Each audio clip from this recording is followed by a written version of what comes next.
சார்பாக எங்களுடைய வாழ்த்துக்கள்.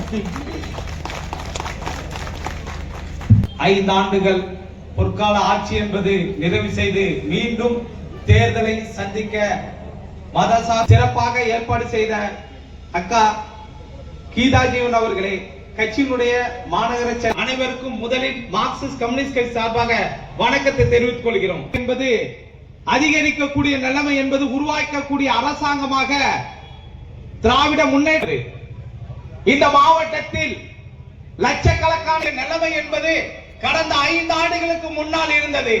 அதை எல்லாம் இளைஞர்களுடைய உள்ளூரில் தங்கி வேலை பார்க்கக்கூடிய நிலைமையை உருவாக்கக்கூடிய அரசாங்கமாக இந்த அரசாங்கம் சொல்லலாம். இந்தியாவோட வெளியுறவு கொள்கை தவறான மோசமான மோடி நம்ம கேஸ் தட்டுப்பாடு நிறைய தட்டுப்பாடுகள் வருது. விலைவாசி இருக்கட்டும், பெட்ரோல் புதுசா 23ஆம் தேதி தேர்தல் டேட்டு தமிழ்நாட்டில் எப்போ அறிவிப்பாங்கன்னு சொல்லி ரொம்ப ஆர்வமா பார்த்துட்டு இருந்தீங்க. இதே ஆர்வத்தில் வாக்களிச்சு எந்த சலசலப்பும் இல்லாமல் ஏற்கனவே நம்ம 20,000 ஓட்டில் ஜெயிச்சிருக்கோம், 50,000 ஜெயிச்சிருக்கோம். இந்த ஆட்டை கண்டிப்பாக 75,000 to 1,00,000 ஓட்டில் ஜெயிக்கணும். பொதுமக்கள் நீங்க தான் அதை முடிவு செய்ய முடியும். கூட்டணி கட்சி வேலையை நம்ம பார்ப்பாங்க, நம்ம கழக தலைவர் வேட்பாளர் அறிவிப்பார். அப்போ நீங்கள் உங்களுக்கு தெரியும். நம்மளோட வெற்றியை உறுதி செஞ்சு வருங்காலத்தில் இதே வேலை தான். இந்த வெயில் நிறைய அடிக்கி சாயந்தர நேரத்தில் நீங்கள் வேலை பார்த்தாலும் சரி, நிறைய பேர் வருவாங்க. அவங்களுக்கு அந்த ஸ்ட்ரக்சர் தெரியாது வேலை பார்க்குறது. நம்ம தான் முன்மாதிரியாக இருக்கணும். அதில் நீங்கள் அந்த டீ கடையில் பேசுகிறது, இங்கே பேசுகிறதெல்லாம் ஒன்றும் இல்லை. நம்ம வேலை பணி தொடர்ந்துட்டே இருக்கும். வருங்காலத்தில் மீண்டும் தமிழ்நாட்டு முதலமைச்சர் அவர்கள் நம்ம கழக தலைவர்களை அமைத்தும் என்று கூறி வாய்ப்புகளுக்கு நன்றி கூறியிருக்கிறேன். என்றெல்லாம் இங்கு அழகாக எடுத்து கூறினார்கள்.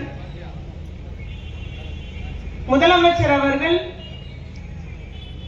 2021 ஆண்டு பொறுப்பேற்கும் போது கொரோனா என்ற அந்த கொடிய வியாதி தலைவிரித்து ஆடியது எல்லாம் நம்ம மறந்திருப்போம் நினைக்கிறேன். அவர் வரும்போது உச்சகட்டத்தில் இருந்தது. குடும்பத்துக்கு ஒருத்தர் இறந்த ஒரு நிலையில இருந்தது. அந்த ஒரு கொடிய வியாதி தலைவிரித்து ஆடியது. அவர் வந்த உடனே அதற்கான திட்டங்களை வகுத்தார்கள்.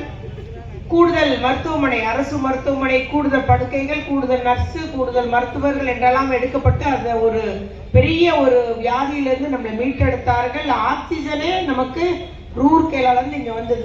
கொரோனானாலே மூச்சு விட பிரச்சனை. அது எந்த மாநிலத்திலும் போய் பார்க்கல. ஆனா அவர் கவச உடையை போட்டுக்கொண்டு போய் பார்த்து அதையெல்லாம் சீர்படுத்தினார்கள். ஆட்சி பொறுப்பேற்ற உடனே நம்முடைய ரேஷன் கார்டுல நமக்கு கொரோனா நிதி 4,000 ரூபாய் போட்டார். ஞாபகம் இருக்கா? எல்லா கார்டுலையும் போட்டார். அதற்கு முந்தைய ஆட்சியாளர்கள் என்ன செஞ்சாங்கன்னு நினைக்கிறோம். மத்திய அரசா, ஒன்றிய அரசா இருக்கட்டும், மோடி அரசா இருக்கட்டும், எடப்பாடியா இருந்தா என்ன செஞ்சாங்க?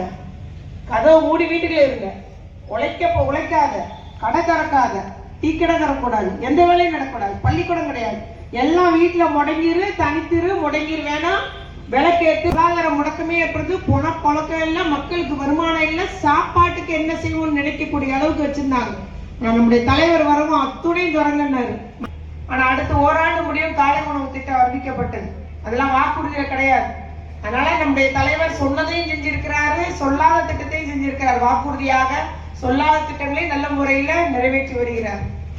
அப்போ எல்லா பத்திரிகைகளும் அவரை சிறந்த முதலமைச்சர், இந்தியாவிலேயே சிறந்த முதலமைச்சர் என்று அவரை பாராட்டினார்கள்.